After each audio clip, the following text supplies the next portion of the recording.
result for the Adelaide 36ers. Win number 4 here in the Hungry Jacks NBL, and they break a 3-game losing streak in overtime. Well, you could have written your own ticket on this result. This one here, no one would have expected the Adelaide 36ers based on what we've seen, but it's all about Dusty Hannahs, and wasn't playing a lot.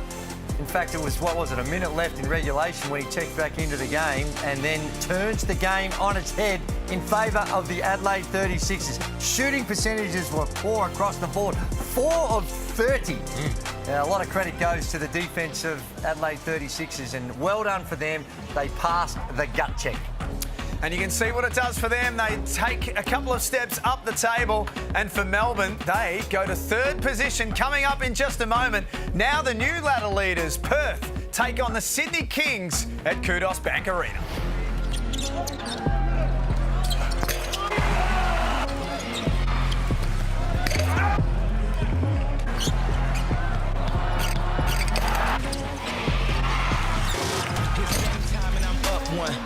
Something I ain't done. Name a body, that's my type.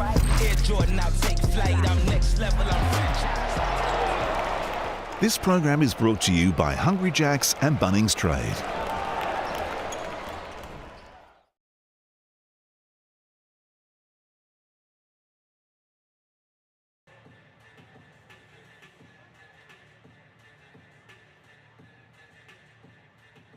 Ladies and gentlemen, just like you can order your dinner on the way home from the game with DoorDash, it looks like our referees have ordered the game ball from DoorDash as well. DoorDash is your delivery MVP.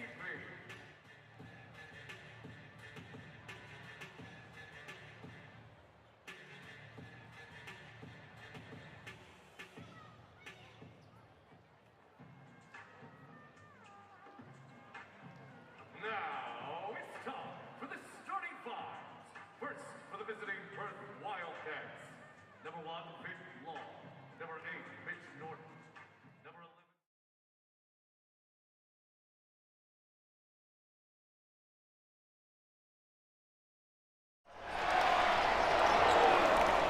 This program is brought to you by Hungry Jacks and Bunnings Trade.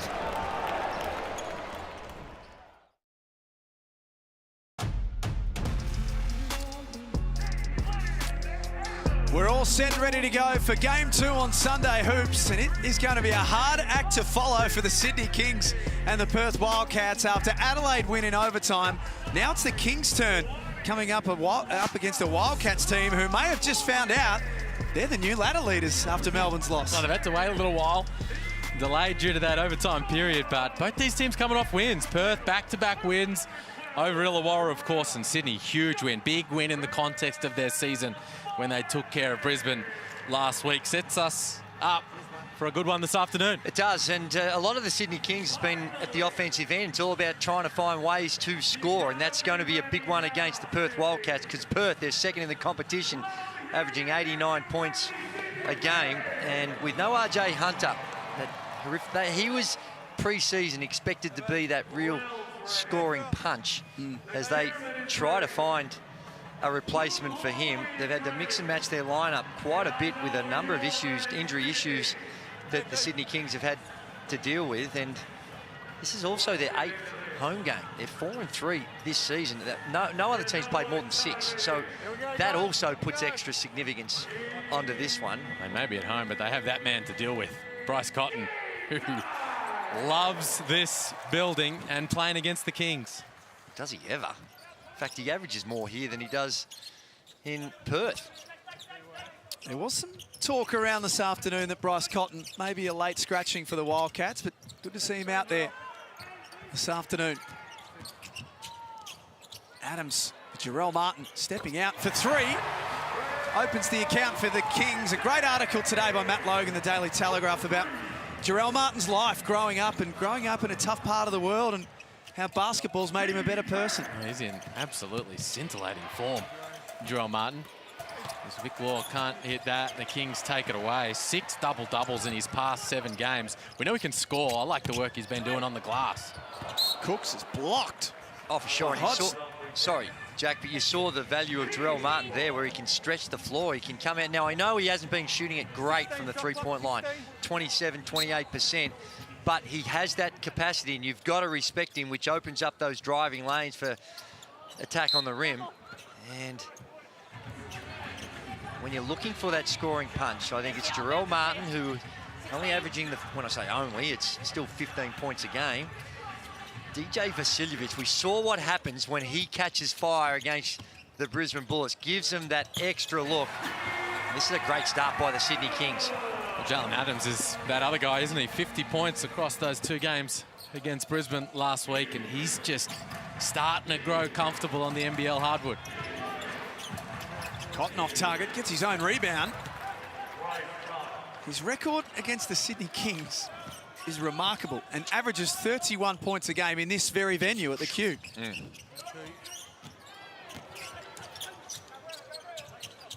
Vasiljevic. And a good weekend against Brisbane last weekend. Picks up where he left off. 21 and 23 in the 2 games against the Bullets. And Law responds, and we've got ourselves a shootout early on. What's the 2 superstars for the Perth Wildcats? That is a potent 1-2 punch with Cotton and Law. Rebound, Swakala Bullock playing against his former team for the first time. It's a fun matchup at power forward in this game. Xavier Cooks and Vic Law, 2 guys having terrific seasons. There you see Law drilling that one over the outstretched hand of Cooks. 3rd in points, 8th in rebounds. Vic Law and Xavier Cooks come top 5 in both rebounds and blocks, both having big years. Defensive foul, purple 10. Thanks, Vic. Purple 10, holding the screen. Foul on Xavier Cooks. I love the energy that also Xavier Cooks brings as well. It has got him into some foul trouble in certain games, but 9 boards and 13 points a game.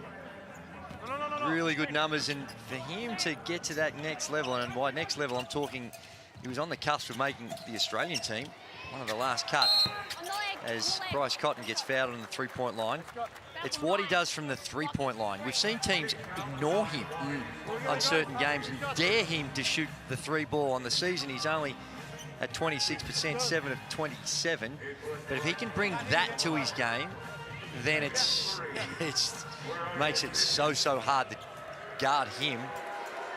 Well, a few weeks ago, he was actually starting to look like he was making some strides in that regard. Harken back to when he played in Germany.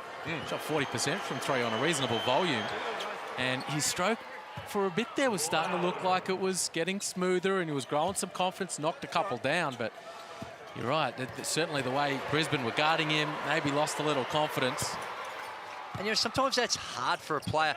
If they're sort of playing soft defense, you're in that mindset where you're not realizing they're not that they're disrespecting you. But when they blatantly disrespect you, you say, we want you, encourage you, and dare you to shoot it, that can play with your head a little bit, no matter how good a shooter you are. Not sure you'd be using that strategy on Vic Law or Bryce Cotton, but you know what I mean. No, they're different gravy. That's out of bounds off Law's 3-point attempt. It's getting word through that Michael Frazier may have been carrying a bit of a hip complaint into the game, and as a result, won't be playing this afternoon for the Perth Wildcats. Now Blanchfield gets the start, and he's been in terrific form. 17 points per game over their last 2, but they're going to miss Michael Frazier. He's been making a really solid contribution. As we welcome in Shane Heal for the first time today. Hammer, good afternoon. G'day, gentlemen, and what a block in transition for the Sydney Kings. They're going to need that after the longest warm-up in the history of the NBL from these guys. All the fans went to sleep, so they need a little bit of that. But I was surprised by the record that you guys brought up with Perth winning the last 10 out of 11 games. And Bryce Cotton, his first game in the NBL was here as well. And if the Kings are going to turn that around, I think it's going to be on the back of DJ Vasiljevic, and him getting to the basket for that first one's a great start. It is, and there was the... Thanks for reminding me, Hannah, about that first. You remember that night, Drew? I do remember that 26? night. He was very efficient too, not a lot of field goal attempts in that first outing, but this was a 4-point play. There we see a slip. But this one here, you're normally expecting. That's where when you see the big fella, Todd Blanchfield's got to be going to his left and trying to lean into the guy. Don't just give him a run up at it. Perhaps thought he was going to get off there a little quicker. But then block shot, instant full court pass, easy dunk down the other end to get things going for the Sydney Kings. Majuk with the ball in hand, checking in for his first minutes, feeds Cotton. Deep on the 3 ball. Adams, not shy. It's one of the things we love about him here in the Hungry Jacks NBL. Full of confidence. He's got a whole bunch of game too. Jalen Adams, injury made it tough for him to put it all on display to begin the season, but growing comfortable now. That's what happens when you lock and trail and you don't lock. So you're on Bryce Cotton's hip. He comes off that stagger and you get that little bit of separation. You can get his shot off so quick. Martin for 3. Rebound, Vic Law. The Wildcats are on the road. They're doing it the hard way, much like New Zealand, and sit on top of the table right now. Big block over the back. There's Adams getting from one end to the other. We deserved that one. He was the one that came from behind, blocks the shot, does the work on the defensive end, and then picks up the easy 2 in transition. 14-11. 5 minutes and 26 seconds remaining in the opening quarter. There's Jalen Adams in transition, and Scott Morrison, the coach of the Perth Wildcats, has just seen a couple of things creep in the last couple of minutes that he wants to address. A reminder, if you have just joined us earlier today, it was Adelaide upsetting Melbourne 88-83 in overtime. Huge scenes at the Adelaide Entertainment Centre. And the Wildcats, by virtue of that, with their 6-2 record, are now on top of the table. And there's the record for Bryce Cotton that we mentioned in our short pre-game. In his last 6 games at Kunos Bank Arena, averages 31.5 points a game. And that's the challenge ahead of Chase Buford and the Sydney Kings, is to try and find a way to quell his influence. Sometimes it's just about not conceding that he's going to get his numbers, but just realising that you're going to take a few hits like that last 3 ball. Yeah, we're locking, we're trying to come from behind, and a little bit of separation, he knocks it down. But you just got to continually grind away at him to make it hard as possible. He's going to get his shots. You're going to hold him to 7 or 8 attempts in the game. He's going to get his shots, and you just got to try and make him get an ugly 20 rather than a beautiful 26, 28.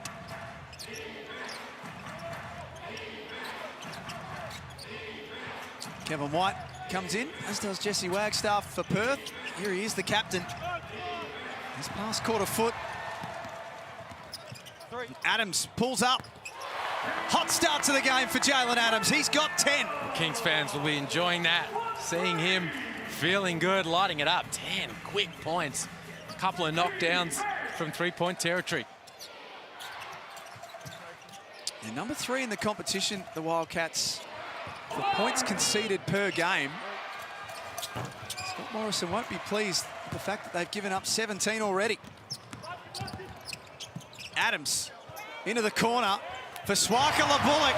All Sydney in the opening quarter. Good penetration, early penetration. They collapse to get the help, and their simple kick out and just knock down shots. White to try and respond at the other end for Perth, who were 2 of 6 from outside. Cooks, head down to the basket, banks it home for 2 more. 10 unanswered points for the Kings. This is how this team was designed. Be able to get some stops and then get out and run in transition, play through Jalen Adams, scoring, setting other guys up, and then the ability to have your bigs push the ball and make plays. Xavier Cooks there right on the rim. Travis short on that 3 ball. Scott Morrison, not heard him in the background, not happy with the structure on the offensive end or the defensive end, I might add. The amount and the ease at which Sydney are getting into that paint. Cotton, beautiful feed for Kevin White. That is basketball IQ. So he's off. Now he gets caught in the air, but he knows where everyone is on the floor. Gets caught in the air and somehow or other gets that textbook kick-out pass to White, laces out, and perfect opportunity. This is elite level, so he knows where his bailout pass is going to be incredible. before he even goes in there to allow him to make that pass. That's an incredible play. That's just vision. The athleticism, the awareness, the ability to pull it off, and then thank you, Kevin White, for finishing the job. Let's make sure we rebound every single one. No second chance opportunities, all right? All 5 of us getting hits, hitting the glass. Keep fighting, you're doing a great job. Good shifts off Travers, that's what we want. Right here, let's go an angle pop slash. Jalen, you bring it up the right side. Rel, you come set this flat angle screen. You're popping. Swaks, as Rel's popping, you're slashing. Jalen, you might have Swaks in the slash. All right, if you don't have it, prove, bring it in glove. Glove, look to maybe backdoor, maybe not. If it's there, go take it. If not, come off Rel. Rel, you can pop or roll. All right? Fellas, let's keep guarding. Here we go. Defense on 3. 1, 2, 3, defense. Well, they've done a very good job on the boards. They lead that category 9-4 and only given up the 1 offensive rebound. And it's the impressive thing is about the Sydney Kings, the pace of play. Now, everything looks good when you see that ball going through the rim. And the penetration, the kick out, they're knocking down the 3 ball. They're 4 of 6 from the 3-point line. But pace of play is really good for the Sydney Kings. And to your point, Liam, is what the expectation was at the start of the season. They play a lot of 5 out. They want to get out, attack the rim, happy to take the early shot. And Perth Wildcats, they have a look at a 2-3 zone. Martin pops out for 3. They have been sensational. 62% from the field in this first quarter, Sydney. It's very simple zone offense.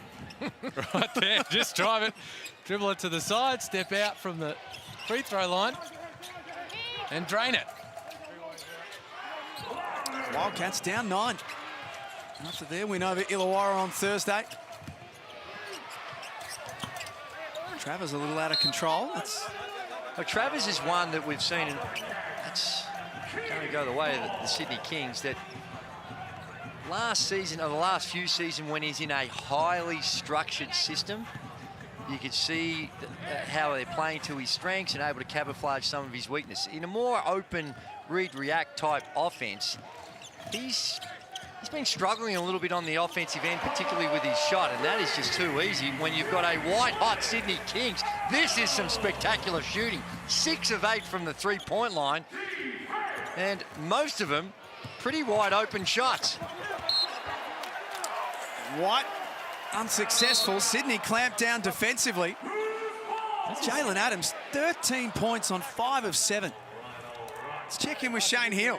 Wildcats are going to have to reassess their pick and roll defense, because it's simple basketball between Adams and also the big fella stepping out there in Martin, but there's no rotations on the pick and pop. They have to either show, get back, or they have to get in rotations.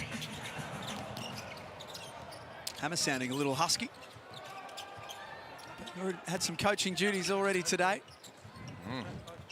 Adams, his pass into the paint, knocked down. Blanchfield, feet set, has been shooting the basketball really well since his return from injury. He's 54% from outside. Yeah, he's feeling good. And to Hammer's point, they did switch it up there. Switched that screen and eventually blew up the play.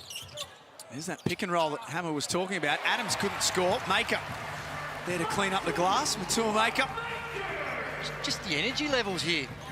Perth Wildcats look real tentative, a little slow. Yeah, they're sort of there, but not at the level of intensity you'd expect in a game like this. In contrast, Sydney Kings just looking really sharp. Not a new problem for the Wildcats. No. Drew, 5th game in a row that the Wildcats have been behind by double figures early. They've been talking the talk. They've been trying to find solutions to their slow starts. It's bit them in the butt again today. Maker had it knocked away. Adams. Please.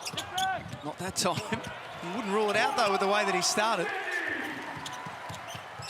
Kings with another opportunity. Last minute of the opening quarter. Vasiljevic from the car park.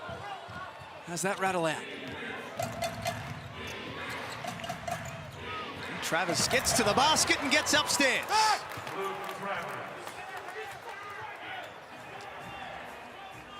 Let's see if they can get a stop here. The Wildcats builds a little momentum as they've let the Kings put 30 on the board in this first term. They've scored off their last 2 possessions. The Wildcats just to bridge the gap slightly. Get back, get back, get back, get back, get back. Rebound by Luke Travers, who's had 2 double-figure rebound games already this season in the Hungry Jacks NBL. Good rotation that last time on that switch because they had the mismatch with Cotton on Martin. Cotton, another beautiful pass, this time for Travers. And it's a lead for Sydney at quarter time, 30-21. They have looked sensational in this opening term at Kudos Bank Arena. The second quarter is coming up next on Sunday Hoops.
It's been a big day already in Sunday Hoops here in the Hungry Jacks NBL. The Sydney Kings are looking to get themselves in a winning position, and they've certainly started the game as good as they could possibly have asked for. 30-21, they lead at quarter time. Jalen Adams has been simply superb. 13 points on 5 of 8 shooting in the opening quarter.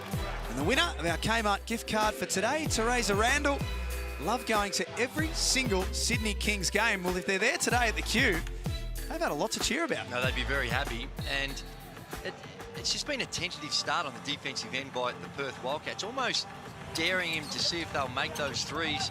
And they have. They've come out on fire. 6 of 11 from the field, from the three-point line. The Wildcats 10th in the competition for first quarters. Things do pick up for them in the second. They are number 2 in the competition for second quarters. But clearly now, first quarters are an issue for them. It's almost like they're feeling Sydney out and giving him an invitation. Now, that's a dangerous policy. As the season rolls on, they need to fix that up, whether it's what they're doing in the pre-game, their warm-ups, whatever it may be. But they've been good enough to work their way through some pretty significant deficits. And there's a good drive and finish by Xavier Cooks. Cooks is so tough. He's got those bigger, slower defenders, but he has the ability to face up, rip it through and attack. We see him do it in transition. There, from the three-point line, finishing through the contact. 5th in the competition for rebounds this season. 4th in the competition for blocks, Xavier Cooks. And that's to go with 13 points a game.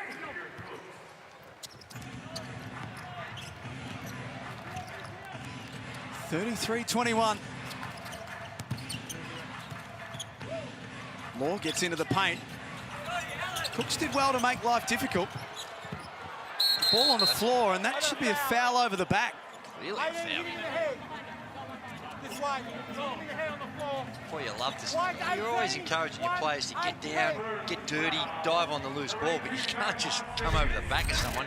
Take a look at here. It's a little left by Law, and now we're on the floor here, and then Hodgson just goes and smacks him in the head. How do you... Just drops the people's elbow. He ripped off the elbow pad, bounced on the ropes.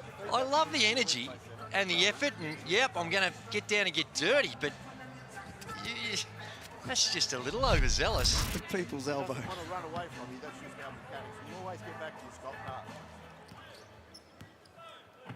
Xavier Cooks is okay. A minute played in the second quarter. Still to come today, Tasmania and New Zealand at MyState Bank Arena. The Jack Jumpers coming off a great win on Friday over the 36ers.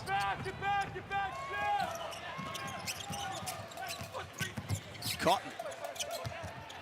It's Hodgson involved. Just burrows his way in. Scott Morrison wanted a foul to go with it. Well, that's where Hodgson will have the advantage. Kings a little undersized. They've got Cooks at the 5, Vodanovic at the 4. Hodgson, if he can catch it down that low, has that length to score over Cooks. Vasiljevic catch and shoot 3. He's off the money. 0 from 3 so far in the game. Wildcats trying to claw their way back in.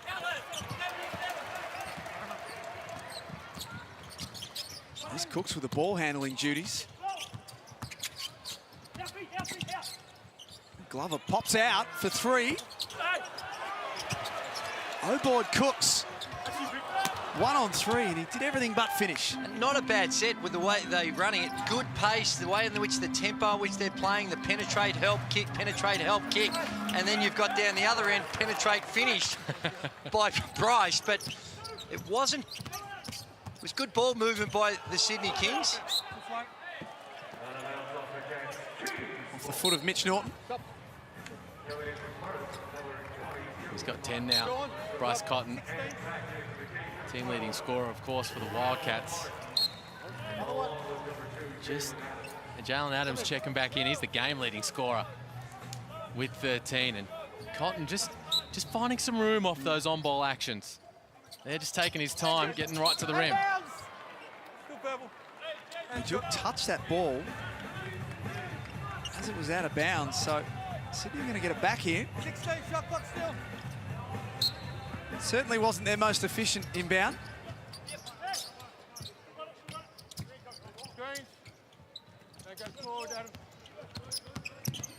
Adams, hard take, no foul call. Jarrell Martin's there, tips it in for 2 more. He's got 6 points to go with 5 rebounds. They're down the other end. When you've got those on balls and your big's got to stay with the guy penetrating, the weak side's got to come in and get their butt into the legs of the big. And that time, the offense was, the defense was there, but wasn't shunting and getting into Martin for the easy putback. 5th game of the season, Mitch Norton. And a delayed start due to an injury picked up in the preseason. Such an important player for any team, Liam, but certainly for this Wildcats team. No doubt about it. One of the premier perimeter defenders in the league, and 6 assists in each of his last 2 games as well. Norton, as he's directing the Perth offense and finding open guys. He's got the job of trying to stop Jalen Adams too. 13 points on 5 of 9 in the opening quarter. Martin's fouled. As Hammer was talking about a little bit earlier, not a whole lot of complicated sets being run by either teams, just how in which you're going to find the formula for dealing with those on balls, or how you're going to provide help with the 5-out penetration. And neither team really look like they've found the solution. Bryce Cotton being able to get to the rim a few times, more than what you'd normally like, or as elite as he is. And down this end, to me, it's just as much about ball pressure that aggression on the ball. Okay, whatever the strategy is, we're going to hard show, we're going to switch, we're going to get into a drop, but just do it a whole lot more aggressively. And compared to the game that we just watched, where you see Melbourne United, albeit they lost the game, but their defence is far more noticeably more ball pressure than what we've seen from both these two teams. Blanchfield forced into a tough look. Basket's waved away, and you can hear the explanation there from senior official Chris Reid. Well, it's his trademark shot. It is. Todd Blanchfield, a little one-hand push. And the call here, watch his left hand as he goes to elevate, and he drags Vasiljevic down. It's a good call. To create the space. Can't do that. Not allowed. Sydney coming off their biggest win of the Hungry Jacks NBL season last weekend. 24-point victors over the Brisbane Bullets.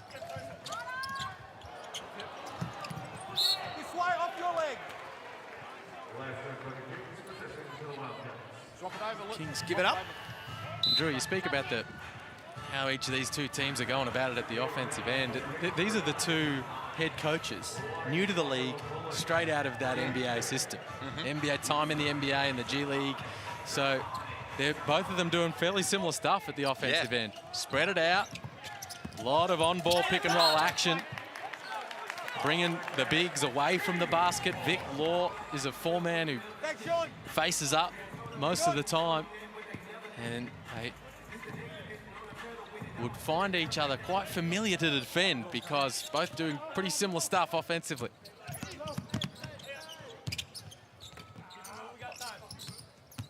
Sean Bruce putting the ball on the floor. Nice look for Jalen Adams. That rims out. 3 made threes in the opening quarter. Cotton in rhythm. Similar at the other end.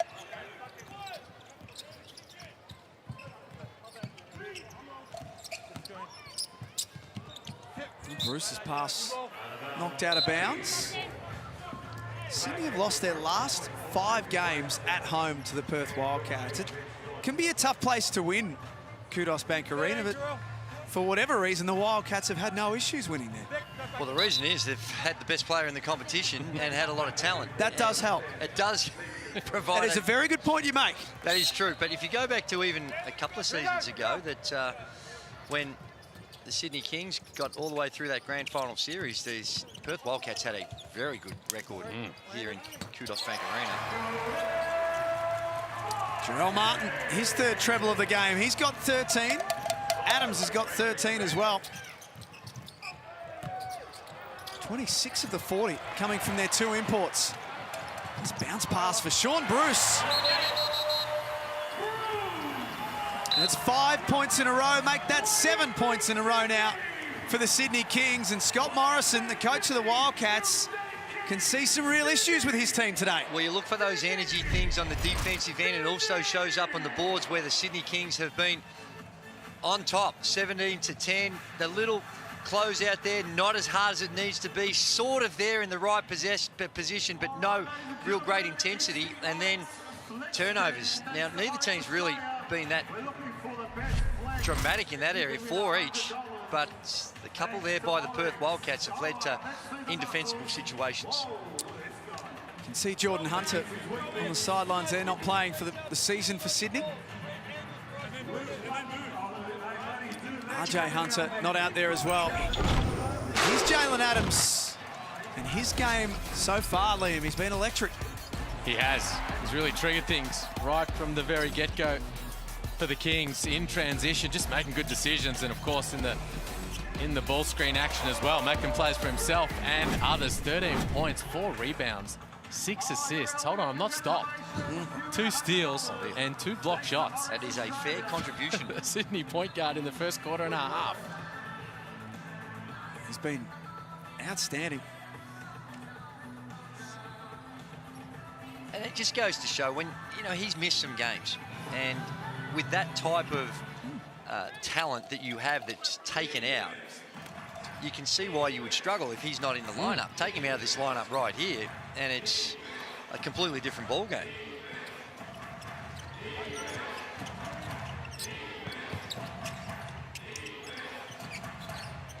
Wildcats swing the extra pass to Travers. He's continuing to have his issues. Just 7% from deep coming into today. Clever tap back from Swaka Bullock. Repeat opportunity now for the Kings. Adams step back.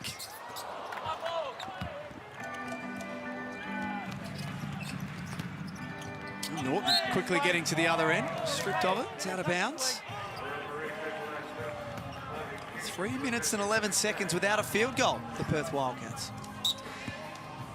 No, it is, and they've looked a little sloppy, a little tentative, and good effort by the Sydney Kings on the defensive end. Oh dear. That's fresh air from Mitch Norton.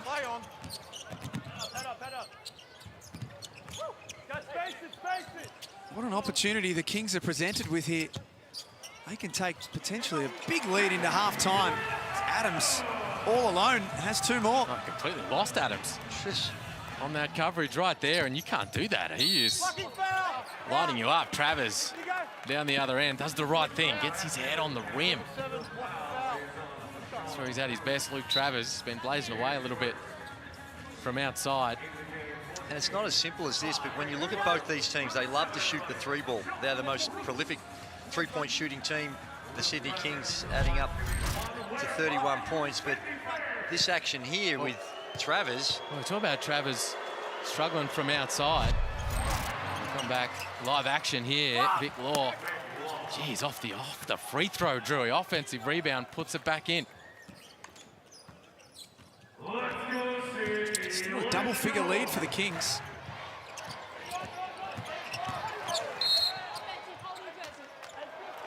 You heard the explanation there from official Jackie Dover. Yeah, that's Not sure Chase Buford can dispute that. there is nothing to dispute. On that one, that's a clear, easy foul. I haven't said a word all game. So was it called unsportsmanlike? Well, I thought Because it that was Cook's in top- that right. category. Maybe it's different if you do it offensively. I don't think so, but that's what I was getting to with a little debate we had with Derek Rucker and Leonard Copeland last week on those categories, that sometimes they may not seem all that much, but we saw that with Xavier Cooks as he tried to guard a defender and held onto the jersey, and it was automatic unsportsmanlike. I like it this way. Common sense call. Correct. Personal foul. Let's get on with it. Cotton getting creative off the front of the iron. Has 10 points in the game, 3 of 8. You can see the quarter-by-quarter breakdowns there. Sydney have kept that momentum going that they built from that first term, although that doesn't help their cause. Travers from end to end. Got away with a little push-off. Looked like he got away with a little push-off. Michael Allen, one of our senior officials, just acknowledging straight away. Challenge me out of bounds. Okay. Now this is interesting. Well, it is interesting because Michael Allen said he pointed the wrong way, but I thought initially it did come off So did Travers' I. knee. That's what I was saying. Good hands from Jarrell Martin. Travers doing the right thing, trying to get to the rim. And Martin got his hands in there. Technical foul. Next time. Scott Morrison just testing the limits to the officials, and they've said, well, we've had enough of that. Here's a warning. And any more of that chit-chat? Little White ball at the moment. tap on the nose. Just a little one. Here we have a look at the replay. Good hands. And that from that angle looked like it came straight off Travers, but maybe it might be deceiving because it looks like he comes off his hip. Hits it. Come off his hip, didn't it? That's clear. Well, I've lost Travers complete was- confidence in the coach's challenge and my read of it, but clearly off his hip. That's off Travers and should be purple ball. Not sure what Travers is pretty adamant that it wasn't. But sometimes when you're in the heat of the battle and it happens that quick, you don't realise what's taken place, and that's going to be a purple ball. And I know we're very, very poor record. I'm willing to say anything that is going to be a Sydney Kings ball. Nothing clearer. Just clear evidence that that come off his hip. Challenge is successful. The ball call on the floor is overturned. It's Sydney ball, new 24. Thank you. We got one. We got one. If you missed the earlier game between Adelaide and Melbourne, we had what could only be described as a shocker when it came to looking at the video reviews and trying to get them right. There's Matua Maker.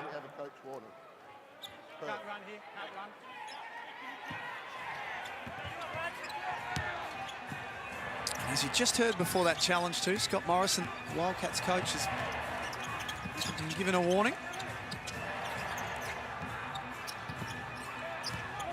Cooks kicks out for Maker. He may have given a push off. Xavier Cooks is there to stuff it back in. Well, he's a massive handful on the offensive glass. Xavier Cooks. Maker should have lined that up. Can shoot it from out there. Eventually just got it up there, and Cooks able to follow it. Not for the first time. It's 23-12, the rebound count. 6-7 offensive boards for the Sydney Kings. And that's close to a charge too. No call, but Jesse Wagstaff in a very good defensive position. Blanchfield fills it up. His second knockdown from outside. Keeps the Wildcats in the hunt. Glover aggressive for Xavier Cooks, who climbs high. Beautiful take from Glover. Sees the open space along the baseline and then just ready to read and react as he finds Cooks down the lane. Cooks has 11 points and 6 rebounds. And there's still a minute and a half to play. Travis pass intercepted. Maker feeds Glover. That doesn't go.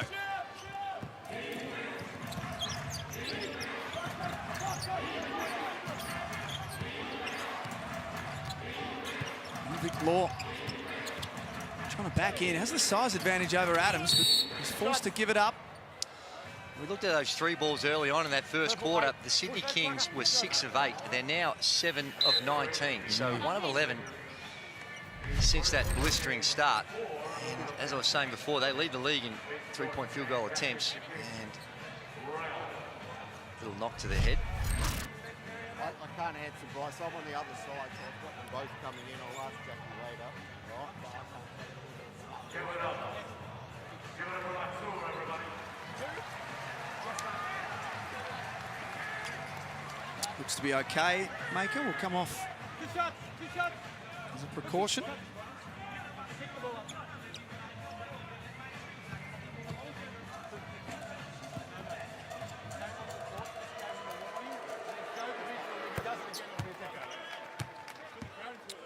Wagstaff makes the first, the Perth captain.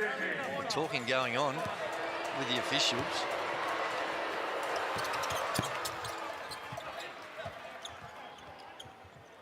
His first points this afternoon. Scott Morrison feeling the pinch a little. The 103rd meeting between these two teams. Two of the fiercest long-term rivals here in the Hungry Jacks NBL. Right, so the ball had hit the rim, but a piece of it had actually got below the rim line or was on the rim.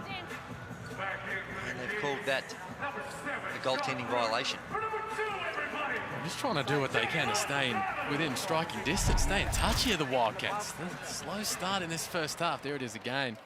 As you said, Drewy, just causing them issues. They're down 18 in this first half today. 15 now. A minute out from halftime. There's Mitch Norton drawing the foul. He'll go to the stripe for the bonus, but Scott Morrison, you can see the frustration for him. There's a bit of a lethargy around his group in this first half, just trying to get to halftime, recalibrate, and try to churn this thing up. Absolutely, and Sydney have done a good job with their main guys. Vic Law, 2 of 6, Bryce Cotton, 3 of 8. I know Cotton's got the 10 points, but like I said, he's going to take those shots. He's going to find ways to get to the free throw line. He's going to get those attempts, but you've just got to try and keep him those low percentages.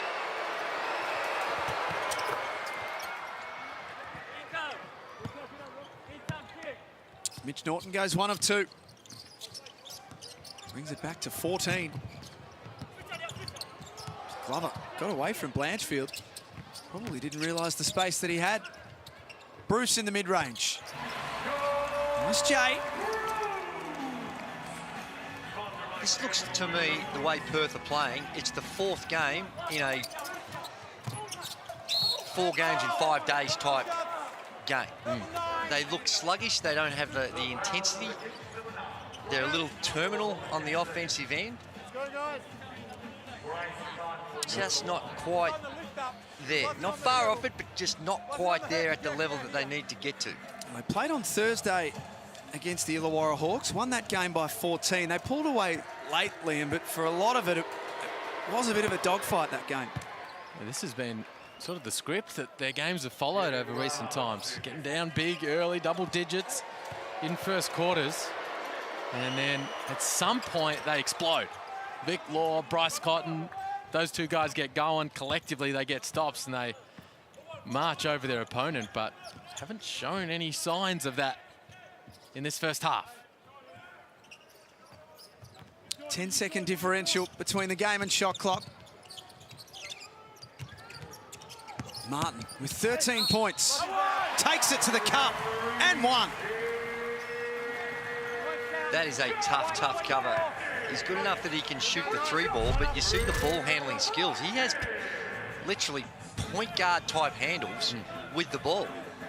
And Jesse Wagstaff in this real small lineup's got the assignment on him, and he needs to do better. No other way to describe it. Just got to slow up your feet, try and kick him out of the paint. Maybe a little help, a little bit more help, but the floor's so spread and you're so conscious about a team that's going to let it fly from the 3-point line. Coming off those guys in the corner, it's a little tough. Going to check something out here. I'm not sure what it is, Jackie boy. Just getting our ducks in a row. Okay. Whatever ducks they are. With the charge, I'm on that side towards your side. Got your back. It's Chase Buford.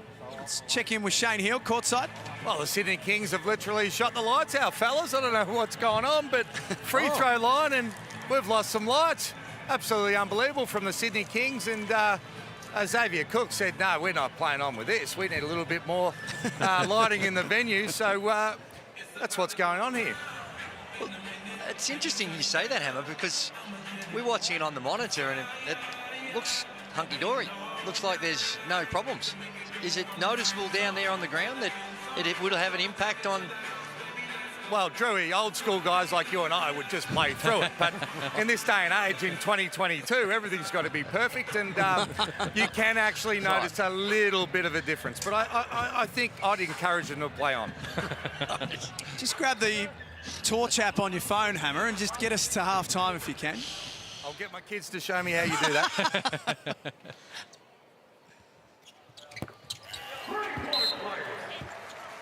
Here's Martin with the extra. Come out of the game with a really, really good first half. Plus 17 in his time on the floor. We'll get our stat man onto it, but 55 points in a half of basketball. We don't see that all that often. Cotton late in the quarter. This is out, and the Kings may have given Perth one last chance. It doesn't go for Blanchfield. This has been some sort of half from the home team. They lead 55-38 and haven't put a foot wrong. Outstanding.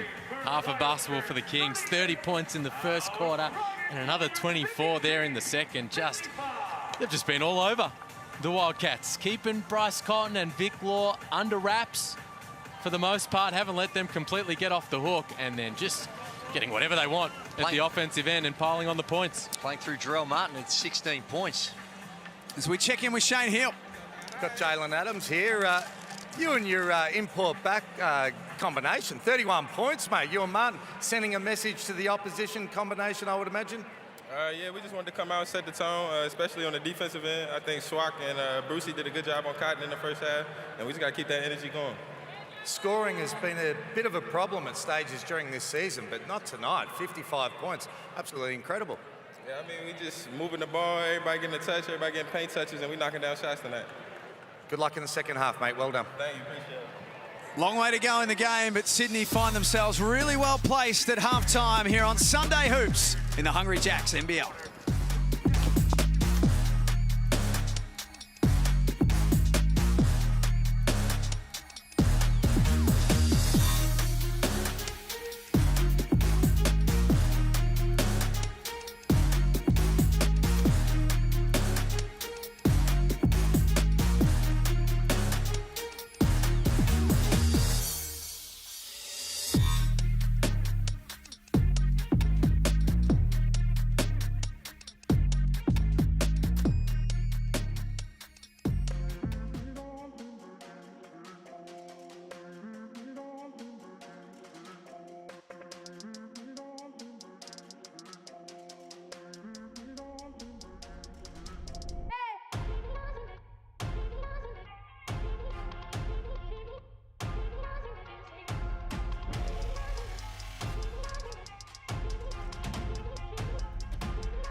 You're watching Sunday Hoops in the Hungry Jacks NBL, and the Sydney Kings playing with a lot of confidence right now, coming off their biggest win of the season last weekend against Brisbane.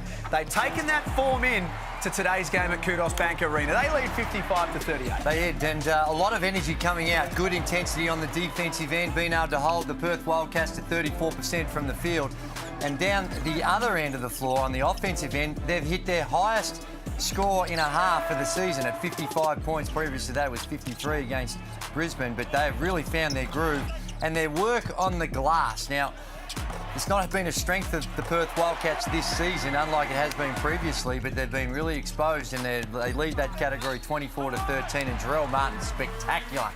16 points and 5 of 7 from the field. He also has the 5 boards, and Jalen Adams, the 2 imports, getting it done for Sydney Kings with the 15 and a 6 assists. And Bryce Cotton, he's got his 12, Todd Blanchfield with 6, and they've done a pretty good job on Cotton and as well as Vic Law, despite Bryce Cotton with those 12. There you see the shooting percentages, and clearly the Perth Wildcats having all sorts of problems being efficient on the offensive end. And to go along with that, they, you know, the way in which that they have been applying themselves on the defence, hasn't seemed like a typical Perth Wildcats defensive performance. Liam Santamaria is in the analysis centre. Liam, as Struey just said, they've done a pretty good job so far, the Kings, of keeping Bryce Cotton quiet. Really good job. 12 points in that first half. But as we know with Bryce Cotton, it's a 40-minute job. Can explode at any time. And today we're going to have a little look at how he gets open on the back cut. Our man Andrew Gay is the absolute king of back cuts in Australian basketball. This is from their win the other night against Illawarra. And look, this is when they use Luke Travers as the secondary ball handler. And anytime Bryce Cotton feels his defender on the high side, trying to deny him the catch, he then will think back cut. He's going to make the cut this way, and Luke Travers does a good job of finding him in these situations. Bang, back cut, finishes at the rim. Then you see another possession here. Luke Travers is the secondary ball handler, and this is what they do with Cotton in transition. Here you see Majuk. He sets this screen, and the idea is for Cotton to come over the top of this screen for a catch and shoot. But if the defense, like Rath and Mays here, is on the high side, you're going to see Cotton back cut every single time, and Travers again finds him at the rim. Now, the Kings today, they've done a good job of not letting him have those types of opportunities, but we did see it on that spectacular pass to Kevin White. As we see here, as soon as Cotton feels like there's a little bit of an overplay, he'll back cut. Now, the help was there for the Kings, but they did leave one man open, and Bryce Cotton was good enough to find him. So as this second half progresses, continue to watch Bryce Cotton, the way he moves off the ball. Can the Kings keep him under wraps? Well, he's a hard man to keep down for 40 minutes. As Liam so beautifully put, Drew, it is a 40-minute job stopping the league's best player. It is, and it's about trying to find the penalties for what the Sydney Kings can do, and the back cut is certainly one of them. And the thing that he does so well is he reads the play. He knows a pass or two before he even gets it, what the defence is going to do, so you're prepared for it. And a lot of the time, you're actually encouraging the overplay to open up those situations. But you saw on that one that Liam mentioned, the help was already there.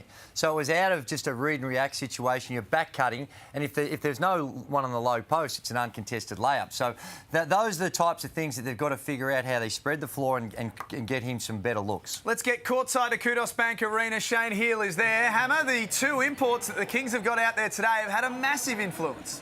Been fantastic, hasn't it? 31 points, and they're 6 from 10 from the three-point line. And don't forget that they've been out for a few games, particularly with Adams at the start of the season. He's starting to feel more comfortable now, getting the space. They're getting some little step-ups with a pick and pop.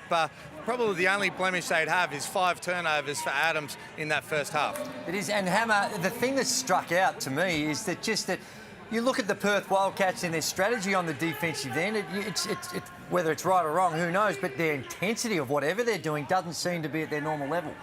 No, it hasn't. And probably the concerning thing would be Vic Law, only 5 points in that first half. But we saw it at Illawarra, didn't score for a period, and then he had 15. That's what the Kings are going to have to be ready for, an explosive combination from the Perth Wildcats. We'll get back to Hammer and we'll get back to Kudos Bank Arena very shortly. But you two can play like a pro with thanks to Bunnings Warehouse, who are giving you the chance to win your very own court at home.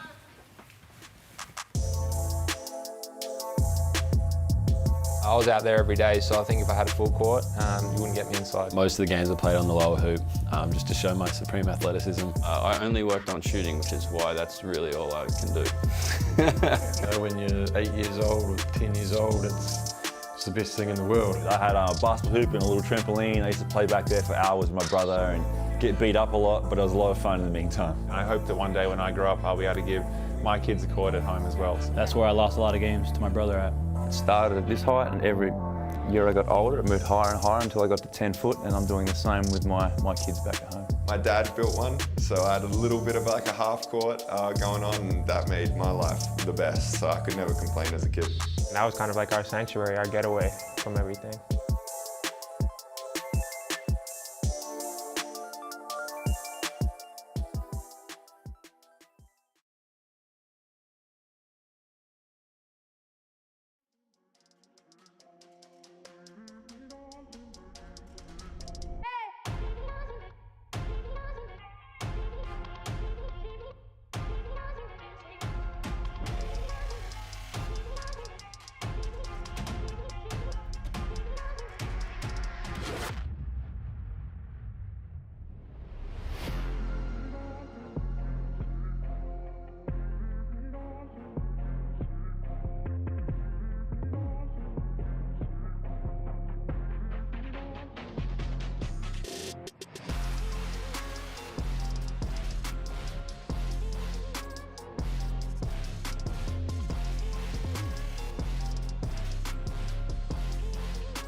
Third quarter about to get underway at Kudos Bank Arena. Sunday hoops and the Hungry Jacks NBL. The Kings lead 55-38. Some big concerns for the Perth Wildcats right now. Huge concerns for the Wildcats, and it's what they've got to do, I think, is just their energy levels and their work on the glass. Very rare to see a team like the Perth Wildcats, certainly throughout the Trevor Gleeson era, to be this badly beaten on the boards. Pretty straightforward catch and shoot there for Jarrell Martin.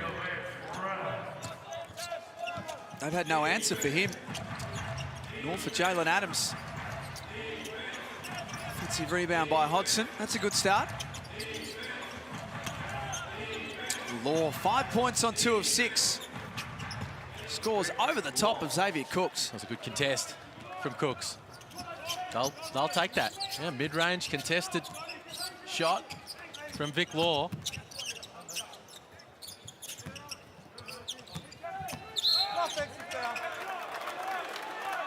Officials have been consistent on that one all season. Jarrell Martin called for the block. It's going to be his third personal foul as well. He's already got the 18 points, 5 boards. It's been a handful.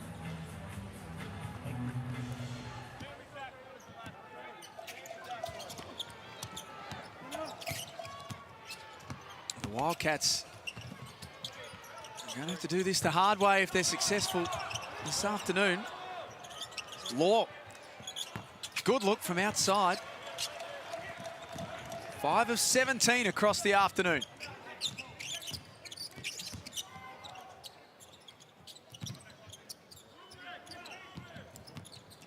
Vasiljevic to the basket, went with the left hand. Points are going to count. It's called as goaltending. Ooh. Looked like it's a tough one to call. Maybe it's hit the board. Well, look at that. Ooh, they're still going up. I think Vic Law thought maybe let's get a little review happening. No go. Mitch Norton, tough finish. Tough, rugged, gritty finish from Norton through the contact. So the Wildcats have now developed an official trend. There's Chase Buford, the coach of the Kings. Their slow starts to games was something that we spoke about coming in. It's not just to the eye test. The numbers now back it up. But the good news for Wildcats fans watching is that these numbers also show that they can repair the damage. it is, and those comebacks against an Illawarra team who are a very, very good team, as are the Sydney Kings.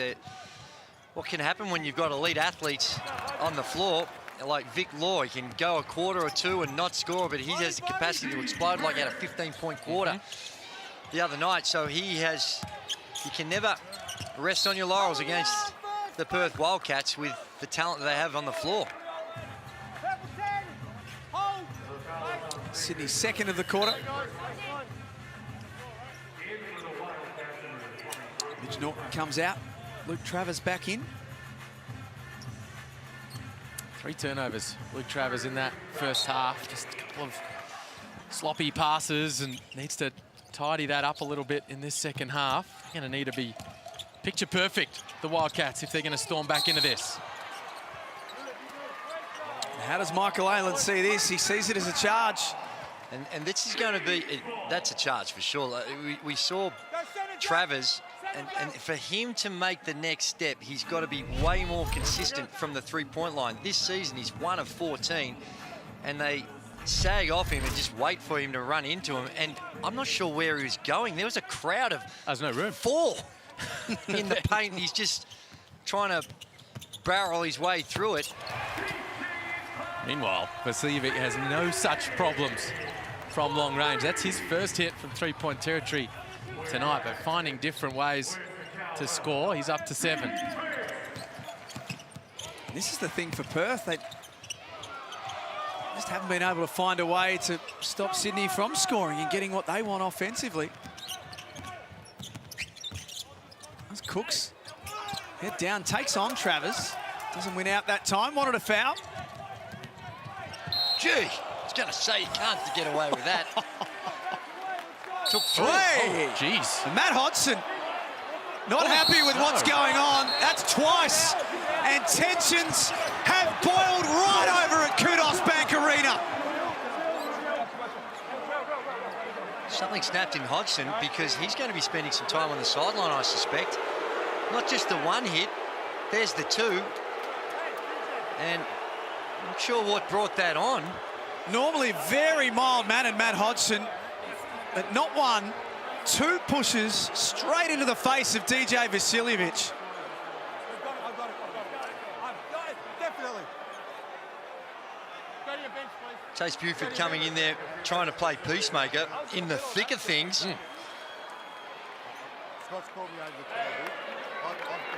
Now this is where you've got to be smart when you're the Sydney Kings. You're going to the free throw line to shoot probably 4 free throws here, perhaps. I didn't even see what started it, but DJ was over here. Yeah.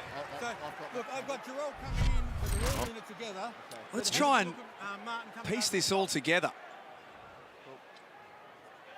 All right, so I've got, Scott, just so you know what There's nothing in Hodgson that, is going, unless he's it got comes a down to high. what was said. There was one, Confirmation of that. and there's two. There's a heavy hit. Can't do that. No, he's going to be ejected from the game. Now, what did he... Now, it depends on what DJ said, I suppose, but I don't know what possibly you could say to warrant a couple of slaps to the mush. They're threatening to boil over and spill into the front row. Luckily, didn't quite get there. Coaches, Daniel Kickett, Chase Buford, Mike Kelly, everyone out there pulling their guys away. Well, the coaches are allowed to leave the bench. They're the only ones that are allowed to leave the bench to try and play peacemaker. What the officials will also take a look at is who was the next ones in after Matt Hodgson and DJ Vasiljevic. Perhaps, but just again, I'm not sure what's going through Hodgson's head and what possibly, because there was really nothing in it. A little bit of push. linking of the He hands. responded to the yak. He clearly responded to the yak with the two open-handed. I'm going to take a wild guess. I'm going to take a wild guess here and say that Hammer, you weren't too far away from all of that. Unfortunately, I was, but I did get a pretty good view. I'm with Drewy. I have no idea why that brain snap happened from Hodgson, and obviously he's going to get thrown out of this game. And Perth Wildcats fans, get ready to jump on Twitter, but it's not about that. It's about how long does he get? This is a suspension. You don't just push somebody in the face, and it's a borderline from a push to the sort of force that he did. How long is he going to get suspended for this?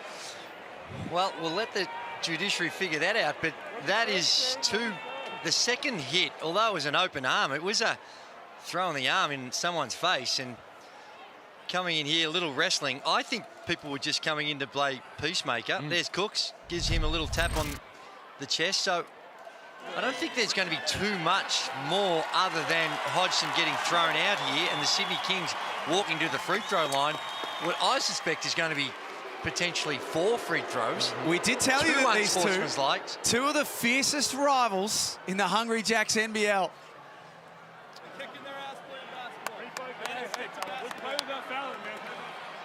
That is just simply bizarre from Matt Hodgson. Yeah, it's hard when unless there's something, there might have been something working up. Here we look at DJ here. I mean, there's nothing at all in that. He's just trying to front him. Now, whether something happened earlier in the game, but he didn't even have a lot of time to say too much untoward. And then, if this is just isolated, this play, maybe something happened a minute ago or 2 minutes ago. That's the only explanation I could come up with to why there would be such a horrific overreaction. He just needs to control himself. Have a yak back if you need to, but how Matt Hodgson responded, it's not okay. Hammer's courtside. Drew, you are kidding yourself if you think there's nothing more in this. That second one with the open hand, doesn't matter whether it's an open hand or not, that was a blow to his face. Oh, no, he's saying there's nothing more there's in nothing what more DJ as the other did to players. Hodgie. Yeah, there's nothing more that when the other players come in, they were just separating. No. The actual course. action. The question that I asked again, and I'll ask it again to you guys, no doubt he's going, but based on other discrepancies and fines and suspensions, what level do you guys think this is going to get? Oh, you'd have to go through them. I think there will be some further, I don't know, a week or Can't two. see him playing next game. I think it's highly unlikely he's going to be playing the next game, but how long it extends for and what argument you could possibly put up to justify that type of action, I'm struggling to come to terms with. I don't think you can. I'm surprised he's sticking around, because even he would realise he's got to go. Go now while the showers are warm, Addy.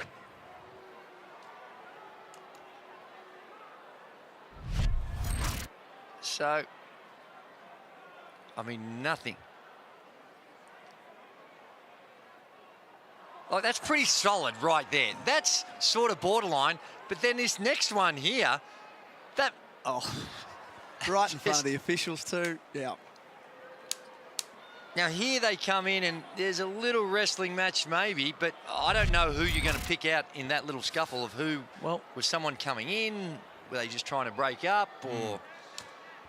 Jarrell Martin was the first one on site there, really, to remonstrate with Matt Hodgson, but he didn't do a lot.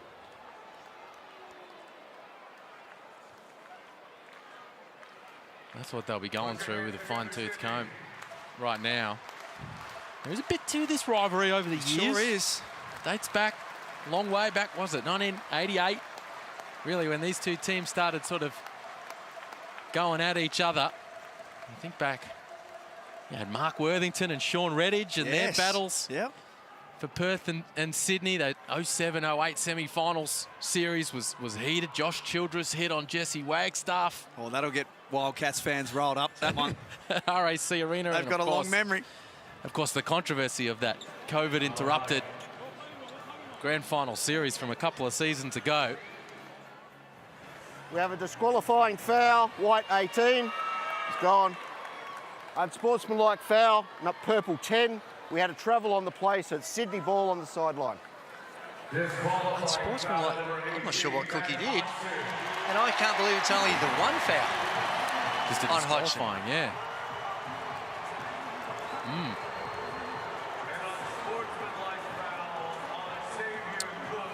Well, just a total overreaction from Matt Hodgson.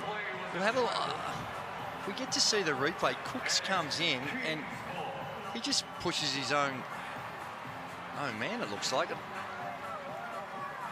seems like that is not necessarily the worst outcome. Still a bit more going on. You see Cooks, he does get his left hand in there and get Hodgson by the neck ever so briefly. Okay. He's got the long limbs.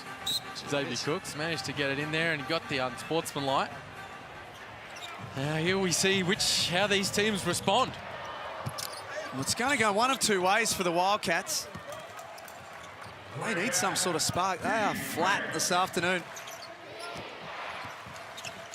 Blanchfield with that little one-arm push. Dragged in by Martin. Vasiljevic, who was the chief agitator at one end, fires away at the other. Post-game, obviously, though, the big review, and then maybe other ramifications from that from that altercation. But you're right, what impact does this have? This might be the little spark that the Perth Wildcats needed to try and shake a bit of intensity into them. We heard Chase Buford, that'll be a foul. We heard Chase Buford say, as we picked it up under his microphone, we're kicking the you-know-whats just by playing basketball. So from a Sydney point of view, Liam, it's important they just stay with the task. Well, they need to just stay on the front foot, don't they? As they were getting the job done. Look at the score. Up 19, midway through the third period. They have been absolutely terrific and cannot take the foot off the pedal. Oh, that last possession. Luke Travers is just playing into what the Kings are trying to get him to do. They're trying to keep the ball in his hands, turn him into a shooter, a scorer.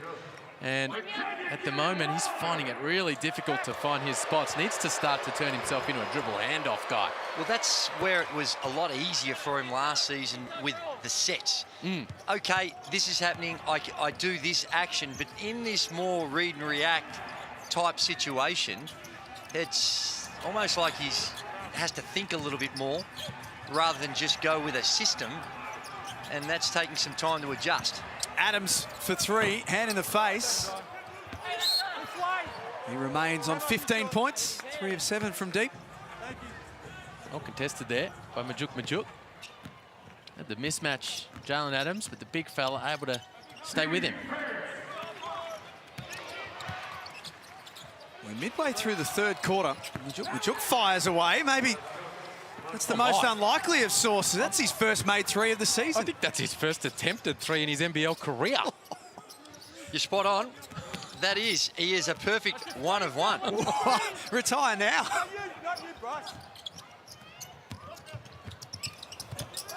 Adams hands off to Maker. Had been in the paint for a while.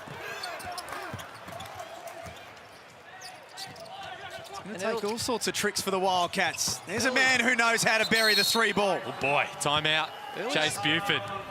Early signs on who's adjusting to this altercation in their favour. It is the Perth Wildcats, and look at this, a little player huddle before we get into the timeout as well.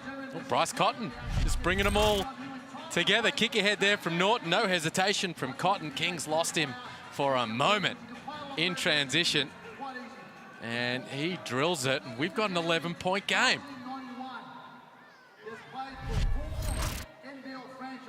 (62-51). 5 minutes to remain in the third quarter.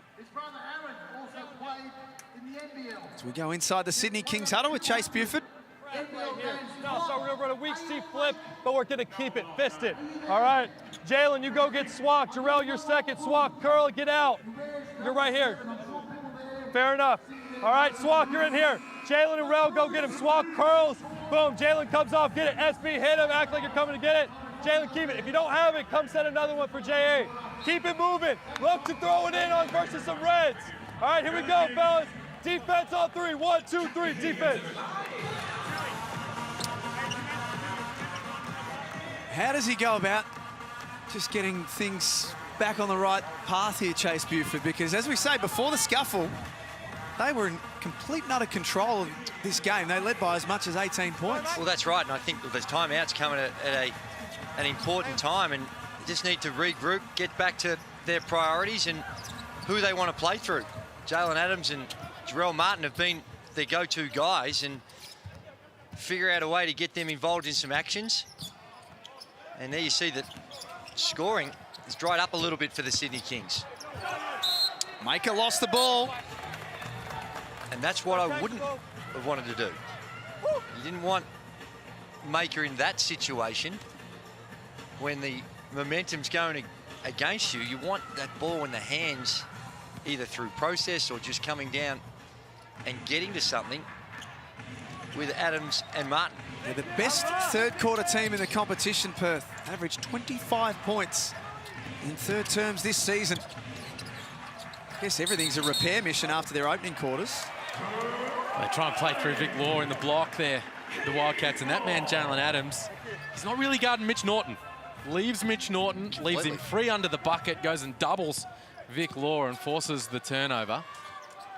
Challenge for the Wildcats is to read those defensive schemes and find the open man. Swakala Bullock kicks to Martin up top. Fouls on the floor. Third of the quarter for the Wildcats, who learnt this week. I don't think it's an enormous shock to them or to anyone that they're going to be on the road for what you would imagine would be virtually the whole season. Certainly the bulk of it. You have to be optimistic to think that they're going to get back home anytime soon. So this is it's going to be a challenge which they've never faced before. In fact, New Zealand's the only team that's faced it last season, where you don't get to go home too often. No good for Adams. They're the ones in that first quarter and second that they were making. Gets deep into the paint. Oh dear. I guess on that point, Liam, and the Wildcats spoke about it this week, is at least now they know, don't they? It's not up in the air about when they're heading home. They know that it's just about head down and get to work. They've seen the Perth Scorchers in the Big Bash recently do the same. There's a a template there, I guess, for some WA sports teams. Tough situation though, isn't it? I mean, especially those with families, young kids. You know, they expected to be back on Feb 5. Well, those plans have changed. Scott Morrison, the head coach, got a toddler and a newborn, and his wife from overseas trying to make it work in WA. But I like their mentality. He was saying, look, if we're going to be, the approach we got is, well, if we're going to be out here away from those loved ones, let's make it worthwhile. Let's make sure we're locked in, getting wins on the board. Otherwise, the sacrifices for naught. Kings give it up just as the shot clock was expiring. Blanchfield, tough finish. They've scored the last 10 points now, Perth. And it's, yeah, that Perth have getting the scoreboard ticking over now, but Sydney can't score that. 55 points at halftime. They've only had 7 in this third period. And there's another potential offensive foul with grabbing of the jersey. Goes uncalled, but didn't matter. They got the turnover anyway. And they haven't scored since everything blew up. Drewy, between Hodgson and Vasiljevic, it's been 10-zip since then for the Wildcats.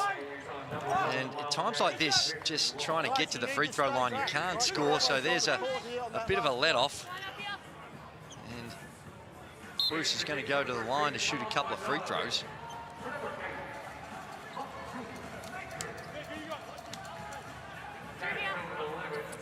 Yet to miss a free throw this season, Sean Bruce.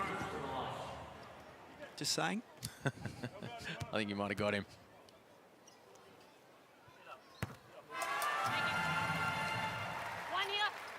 He's had his struggle shooting the basketball from the field, though. 27% in total, 19% from outside. Still a perfect 100% from the line. No problem. Brucey, and he just breaks the duck there a little bit. Gets the Kings back on the board. Settle the ship.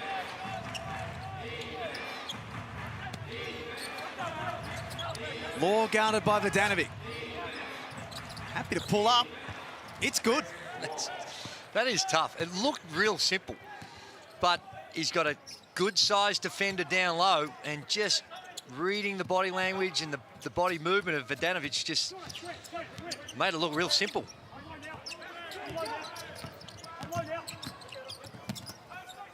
Vasiljevic forced himself into a tough look. They're not running anything. They are stagnant right now, the Kings. Meanwhile, the Wildcats are playing through Vic Law. And for the most part, that's been successful.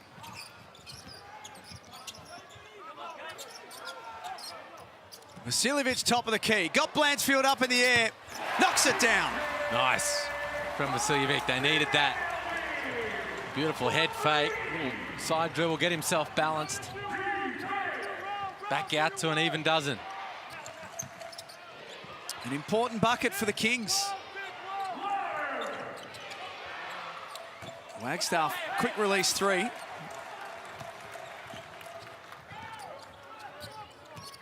As we wind down towards the final minute of what's been an eventful third quarter at Kudos Bank Arena. It's been an eventful day. Foul on Martin. That's good help from Jesse Wagstaff. 4th personal foul on Martin.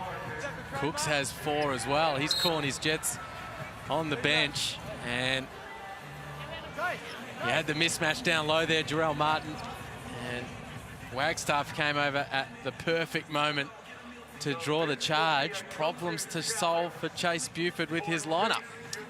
And this is a coach's challenge. Yeah. And I think that's probably been motivated by the fact that it's going to be his 4th. Trying to see if they can see something there that can bail him out of picking up that 4th. Be interesting to see Jesse Wagstaff comes over to help. Wow, looked like pretty soft, but that looked like a charge. Like he established a position outside the charge circle. Maybe there's the hint he's sliding to the left. Ever so slight sliding to the left, perhaps. Maybe this angle on the left. See, from underneath, you sort of see that there's a bit of a sliding. It doesn't look too bad when you're straight on. That one there on your bottom right-hand corner looked like he might have been sliding to his left, but is it enough to overturn the decision? I wouldn't have thought so, but that's not helpful because we've got it wrong that many times. But it's very hard. Ladies and gentlemen, the coach's challenge has been. The coach's challenge is successful. The call on the floor is overturned to a blocking foul on white 24. We have bonus 2. I think it was just that sliding of the left that may have got him over the line. It was, I wouldn't have put it in the overwhelmingly conclusive category, but there was a hint of it there, and they got the benefit of the doubt. Can't imagine he's a big fan of the coach's challenge, Jesse Wagstaff. He's he's a master at making those players look like he was still and in position and took it down the numbers. He's drawn so many of those charges in those exact type of situations over the years. I heard the official there saying he was in the air and you slid under him was the ruling. If we call a defensive foul, right. So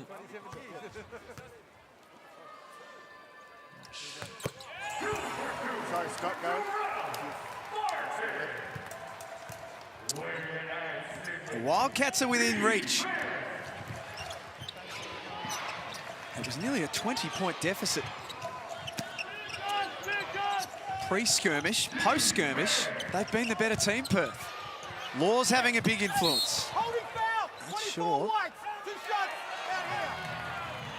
Foul's called on Wagstaff on the rebounding contest, and we're going to walk the distance. So the Sydney Kings not being able to score from the field and being bailed out by some fouls and working their way to the free throw line.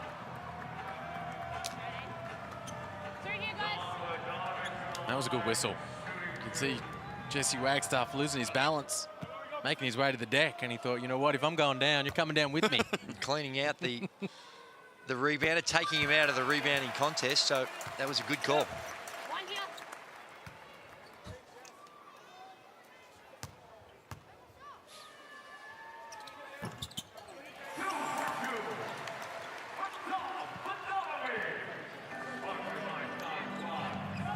Kings 10 of 10 from the stripe. Wildcats to be outdone. 12 of 15. Decent numbers as well.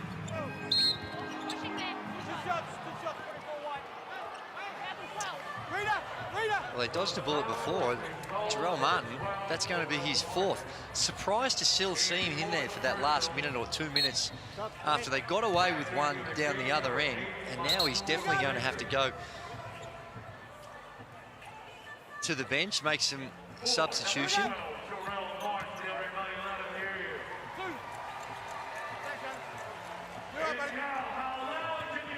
This is the test for Chase Buford. We've said this more than once already with RJ Hunter done for the season, Jordan Hunter done for the season, Makur Maker not playing today as well. But Wally Bales also out with an ankle injury. And you had some words about Chris Pongras and some of the challenges he was getting a new import. That was a real struggle out there to say that to try and find that quality import to replace him right now, very, very difficult because of the NBA 10-day contracts. Really hard, so it's going to be a challenge for him. Kings come up with it. Nice to see the pre-game chats have made it to the broadcast. I was just saying, it's a valid comment. But I tell you, I'm just saying. The blood has drained out of Liam's face. What? It's no secret. It's just, they're in the import market. They're in the import market. It's very, very hard. It's not easy out there. It's not, because there's a lot of players that, with the COVID situation, we've seen more players running around in the NBA in a season this year, or this season, than any time in the NBA history. So when players get a sniff, if they want to explore that option. Which explains why they haven't pulled the trigger quickly to replace RJ Hunter. What they have done is steady the ship here in this end of this third quarter. They have. When things were just starting to get a little hairy, timeout Chase Buford. There was no fire or brimstone, just try to get everything back on track. And good possession here for the Wildcats right before three-quarter time as they try to stay within striking distance.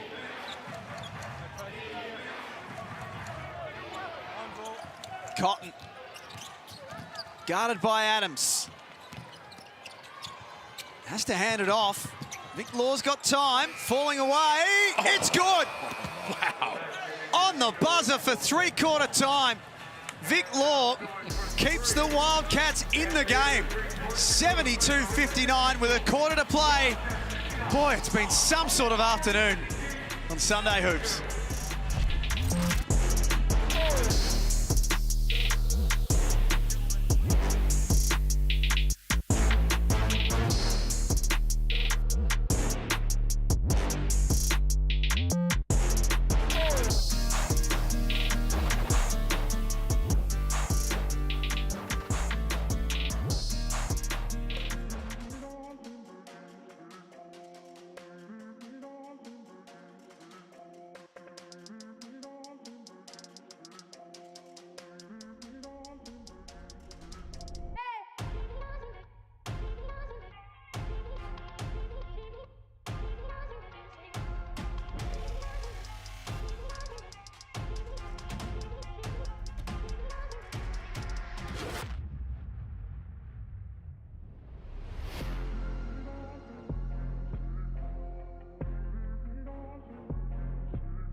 It's three-quarter time on Sunday Hoops today. Here's another of the DoorDash Kids Dash, racing to see who's going to be crowned the DoorDash hero and win a $100 DoorDash voucher. I'm going to promise you, DoorDash are a lot quicker than those cycles are going when they're going to deliver your tucker. That looked a hell of a lot like you making your way in today. That's the only sort of, as the senior driver, Andrew Gase. It's the only sort of bike I could ride that's electrified or some sort of combustion engine going on. I can't deal with the pace on the bikes. Law to start the last quarter, the way he finished the third. Well, there's a degree of difficulty of 9.5 on that shot to end the quarter, and he comes out and gets it back to 10. Get this below double digits, and the psychology of the Sydney Kings changes. The whole game has changed. Vasiljevic tees one up. That's important. That's twice. And you think, oh, we've got a 10-point margin. Simple three. Well, it's the context of the game, the momentum that needed to be changed, and he's come out with two huge three-point balls. Liam, we go back to that third quarter. If you haven't seen the Matt Hodgson incident, another deep one for Vic Law. The game was seemingly at that stage cruising towards a pretty comfortable Sydney victory. The Kings were in control, weren't they? Working on a 20-point lead, and that thing was just growing. And the Wildcats responded, 10-zip run out of that incident. But the Kings have managed to steady the ship, but they got Cooks and Martin in foul trouble. Oh, wow. Off the board. Sometimes it's your day. I can 100% guarantee you he was not trying to bank that shot. They all count. Sydney keep this lead at double figures. Cotton turns and fires. Look at that. They go back to a little flex action. Off the horns, they run a cut, flex cut, pin down for Cotton, 3 ball. Now Glover lost it. Cotton with the steal and the layup. 5 straight points to the Wildcats. It's an 8-point game and Chase Buford's seen enough. Well, they're right back in it.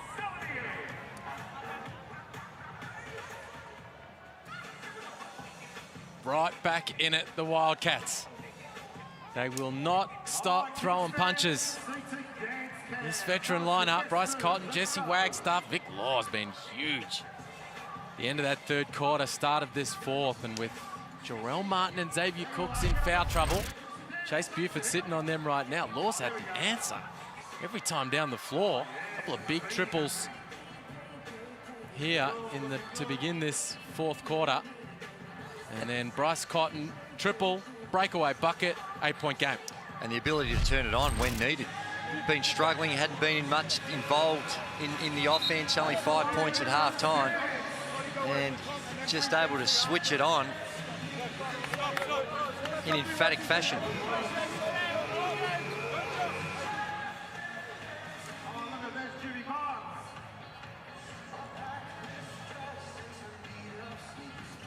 It's been all Perth to start the last quarter. They've bridged the gap significantly as we get courtside to Shane Hill.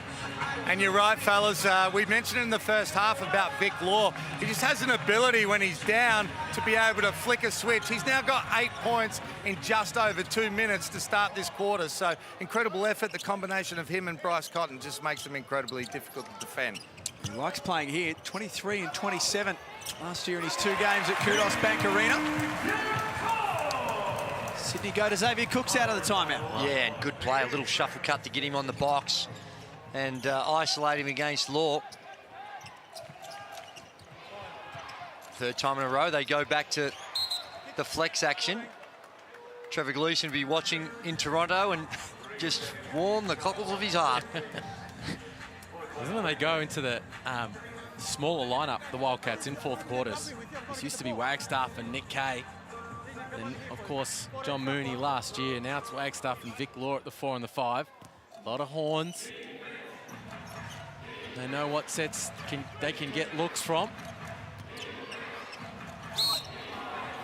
And Law draws the foul there from long range. So Law and Cotton have all 11 of their fourth quarter points so far. And that is a 5th personal foul on Xavier Cooks. And Cooks has got to be smarter than that. He came over and just swiped at the ball. Just go up straight, and if he makes that, they need Xavier Cooks out there throughout this last quarter.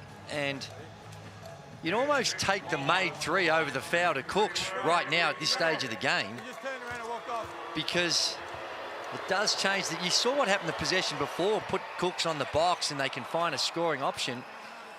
And instead they get penalised both, where they're probably going to pick up the 3 anyway, and Cooks is on the sideline.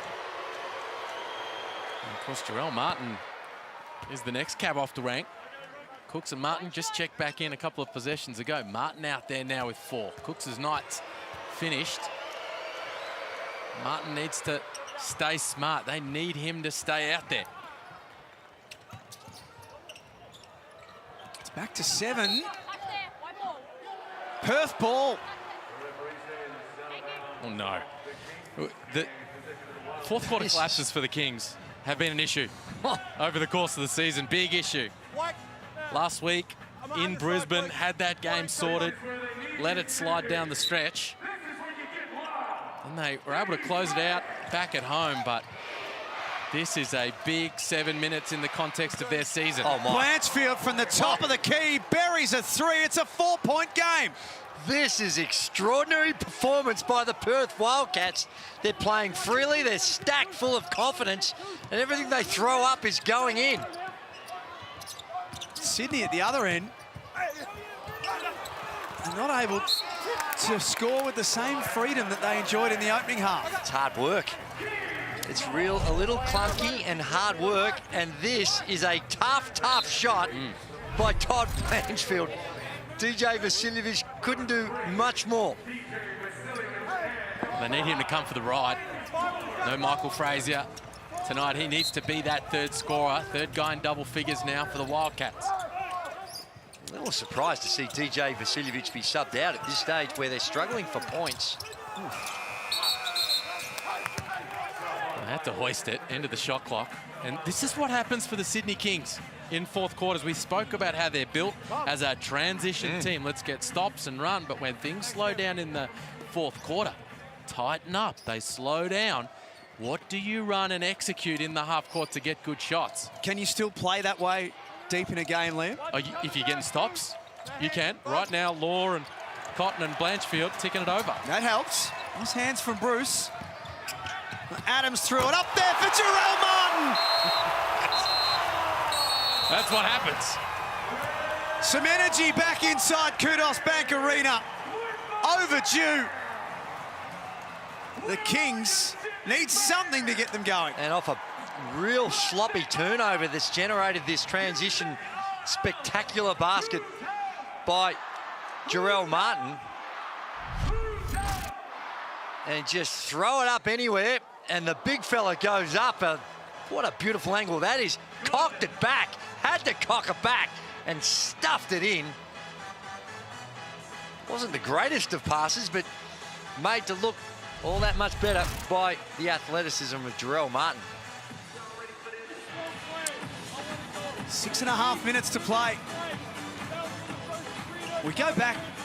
This is really the first chance we've had to have a deep breath and digest what happened in the third quarter, Liam, in terms of the Matt Hodgson dual push in the face of DJ Vasiljevic. Twitter's gone nuts. Hashtag NBL22 to put your thoughts out there. Well, it was the turning point in this game to this point because, as we said, Sydney were cruising. Cruising, they were about to become 20 up. It was just climbing from there. And whilst it was a brain fade, a complete mental snap from Matt Hodgson to respond to Vasiljevic's yap in that way, it sparked the Wildcats. 10-zip run out of that moment. Right now, it's a two-possession game.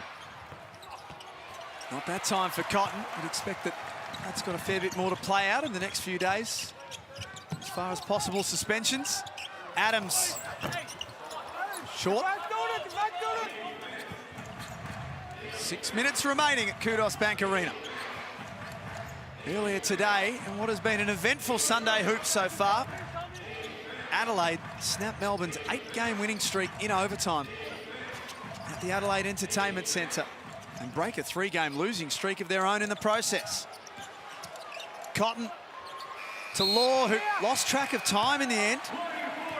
That was a really good defensive set by the Sydney Kings. They went back to their flex action. They fought through the screens. And with that handoff, the play was supposed to be for Todd Blanchfield, but it was blown up just by the intensity of getting in front and not allowing him to catch the ball. Well done, Sydney Kings, on that defensive possession. They need more of them. Martin posting up. 22 points and 7 rebounds. That one off target. Law pushes ahead for the Wildcats.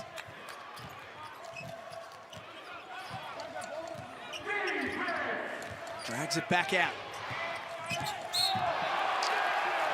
Right in front of the official and right in front of the Sydney Kings bench. Vic Law was never getting away with that one. And here's the thing, that they've got back into this game with running a little bit of structure. Coming down, getting a few cuts, bringing guys off picks. The last couple of possessions just get stagnant. That time there, pretty obvious one when you extend out the left arm for the offensive foul. They don't want to get too caught up in just coming down an ISO ball and letting guys go at one-on-one, because they've been a lot more successful when they get it through a few sets of hands.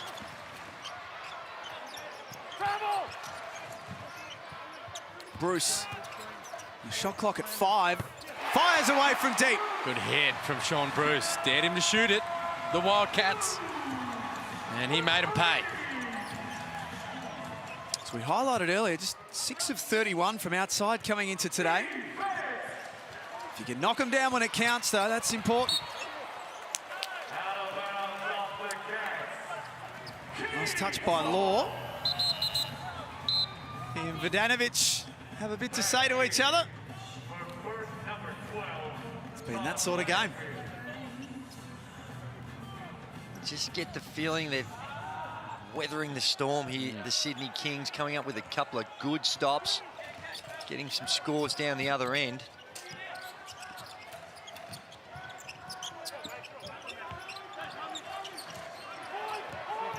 $19 points for Adams.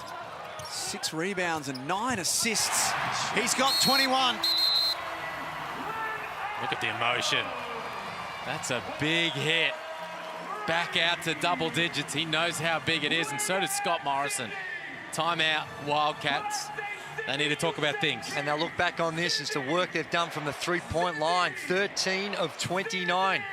44% from the three-point line for the Sydney Kings. And this man here has been really good right across the board. He can sets the tempo, turned the ball over a few times. Got the 5, had 5 in the first half. And he's 8 of 20 from the field for his 22 points, but 5 of 10 from the three-point line. Nice little pull-up and playing with good tempo for him this afternoon. 6 rebounds and 9 assists. 1 dime off a big double-double for Jalen Adams. 2 steals and 2 blocks. Big afternoon of work for the point guard. 4 wins and 6 losses for the season. Sydney Kings.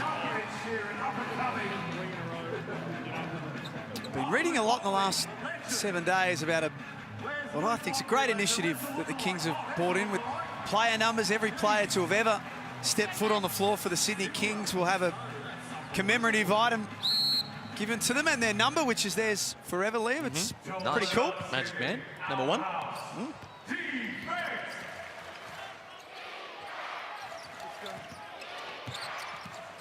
Cotton out for Norton from the timeout. Big 3 for Perth. They stay in the hunt. Go, get across, get across, get across. Here's the quarter-by-quarter breakdowns. Third quarter, even just to win it by 4. It was crucial for the Wildcats. Pressure, all pressure. Get up, get up, get up, get Shot up. clock at 5. Adams guarded by Vic Law. Drew a foul. Got him in the air.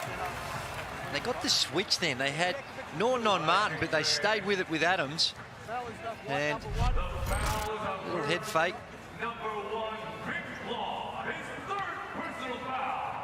To his White that switched on. Over onto Martin. He's come up sore. Big Law. The awkwardness of that contact as he came down on Jalen Adams. Look at the lineup Scott Morrison's gone to down the stretch here. Uber small. Yeah. Vic Law at the 5, Todd Blanchfield at the 4. Well, that's and it. 3 guys on the perimeter. They're switching everything. So that if you just create the switch, throw it on the box and see, get that mismatch, particularly with someone like Martin, get it down low. And even if he catches in that mid-range, he can put it to the deck and rip through and just use his size, or he can just shoot over someone. So see how the Sydney Kings deal with what the Perth Wildcats are doing. And the Wildcats are doing this also because they know they need points. They got to find a way to gamble a little bit on the defensive end and get it up the floor and really play quick. Can't get into too many half-court offensive sets. Chase Buford's gone small to match up. He's got Jarrell Martin out there, but 4 smalls the rest of the way. Xavier Cooks has fouled out for Sydney. Law backed into a corner. Kevin White's got a happy knack of making big shots. Not that time.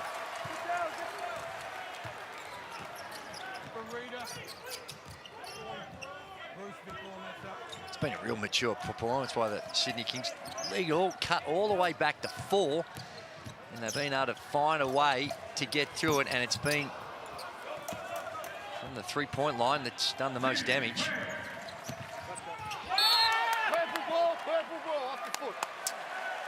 Mitch Norton gives it up. Both teams have shot the ball well today from outside. Sydney 43%. The Wildcats 41%. Yeah, it's been inside the paint that's caused the Wildcats a bit of problem. They're only 39% overall.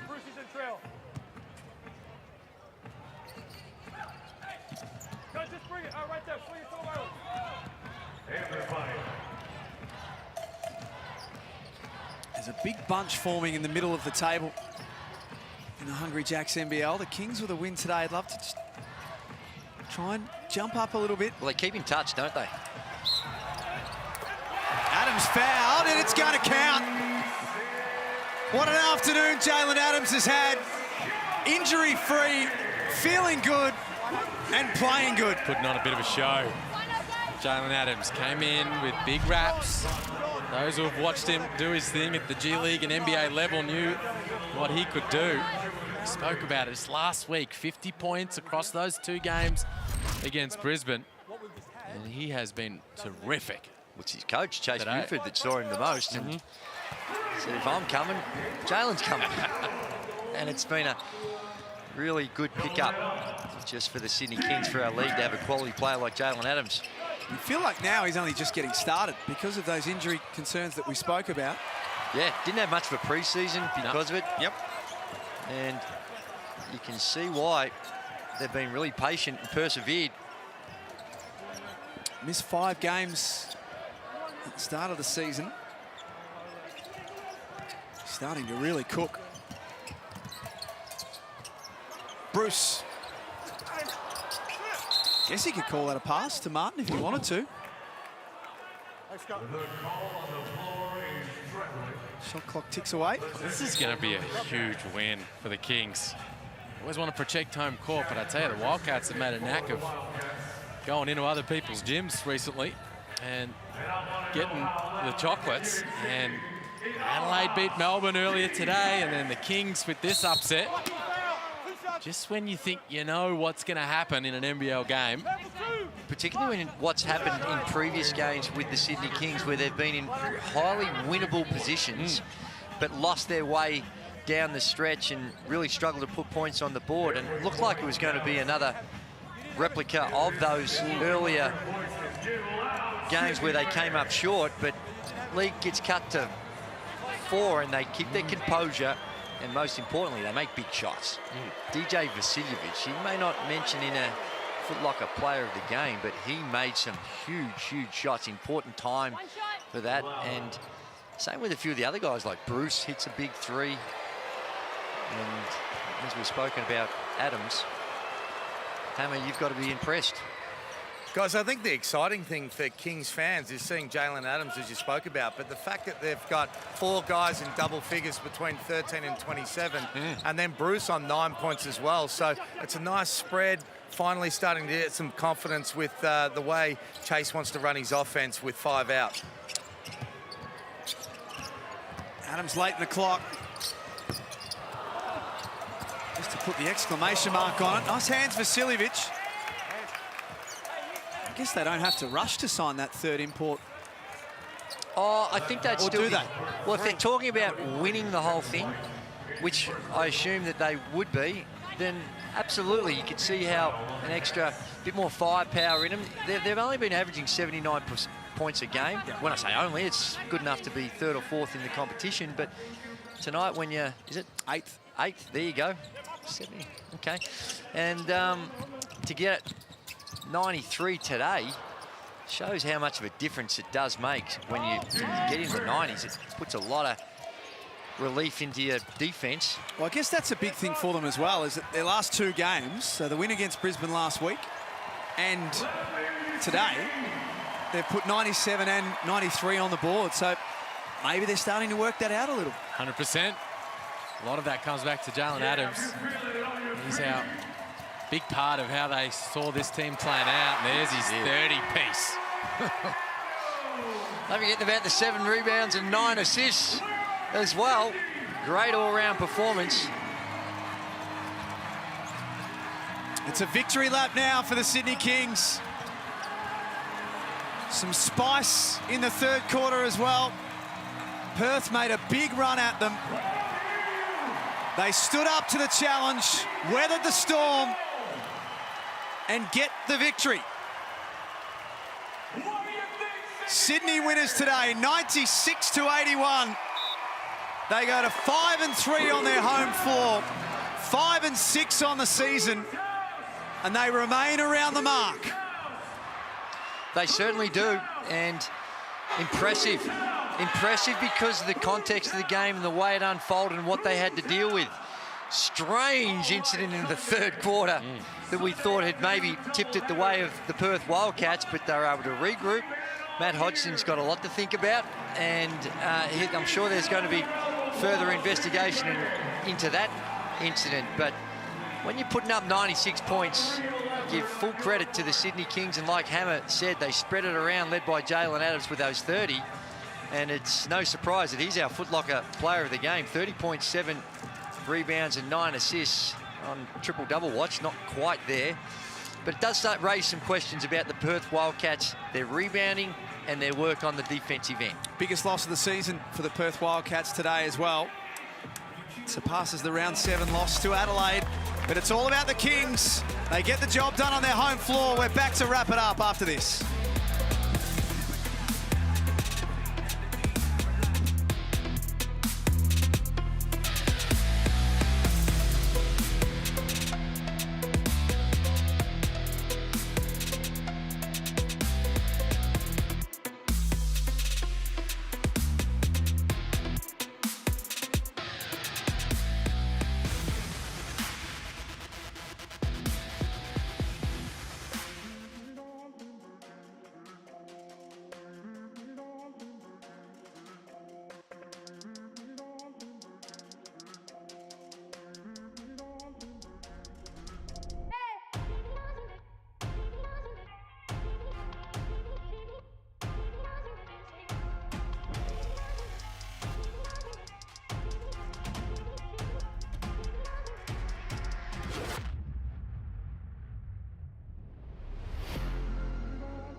It's been a seriously eventful day here on Sunday Hoops in the Hungry Jacks NBL, but a big-time win for the Sydney Kings. They get it done 96-81.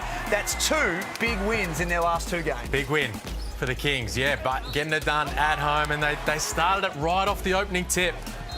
Taking care of, got out by 14, early 10-zip run. This is where things turned. Bang. For the Wildcats. There's an ejection, and bang, there's a spell for a week or two. Everyone a little heated under the collar. And 10-zip run out of that for Perth. All of a sudden, they were back in the game. Vic Law, Bryce Cotton, big end of the third, start of the fourth. But the Kings did enough to hold on. Vasiljevic, Jalen Adams, huge plays down the stretch. And then this one was the cherry on the top. Jarrell Martin finishing above the rim. And Liam, the thing is, the Perth Wildcats, they've got out of jail after giving up some significant head starts. And this is one time where they got exposed. Jalen Adams was fantastic with the 30 points and Jarrell Martin with the 22. And again, we saw Law step up. But look at the field goal percentage of the Perth Wildcats. They're poor overall, 38% rounded out and 38% from the three-point line. Not terrible. But 38% overall, you need to be doing better than that. And giving up 96 points, and it was great shooting by the Sydney Kings. 14 of 33 from the three-point line for their 42% from the field. Let's just revisit this moment of madness from Matt Hodgson one more time. A pretty innocuous verbal discussion between him and DJ Vasiljevic, and then this. Went back for seconds. The big fella, obviously not happy with what DJ was having to say. There's two. And that was a heavy hit. That wasn't just a little slap on the nose. That was a real solid, unnecessary slap in the head. And it's Xavier Cook's a little stiff. Look at Xavier Cooks. That's what he got an unsportsmanlike for that as well. Now look at everything else that's going on. Somehow Cookie, bang, and he got fouled out. So he probably unlucky there. We look at the ladder and have a look at that. The Phoenix up on top of the ladder, 6-2. A few discrepancies with the games, but still a lot of basketball to be played. And you can see that win for the Sydney Kings now gets them above Brisbane and knocking on the door of the top four. Nervously, Illawarra will be starting to look over their shoulder as well. Still plenty more to come here in the Hungry Jacks NBL. On the other side of this, Tasmania take on the New Zealand Breakers from My State Bank Arena. We'll see you shortly. More action coming from round 9.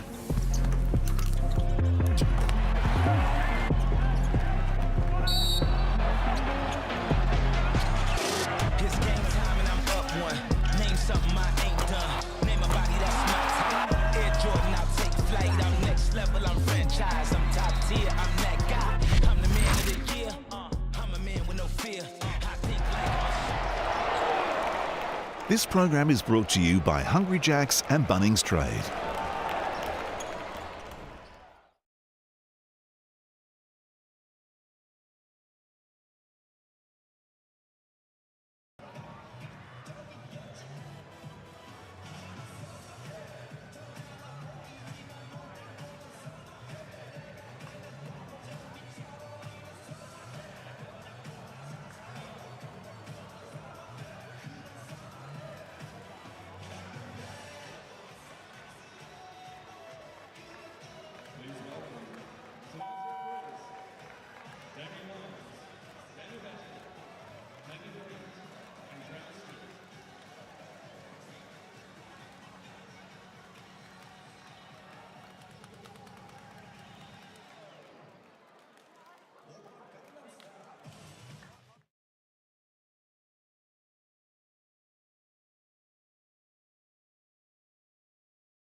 This program is brought to you by Hungry Jacks and Bunnings Trade.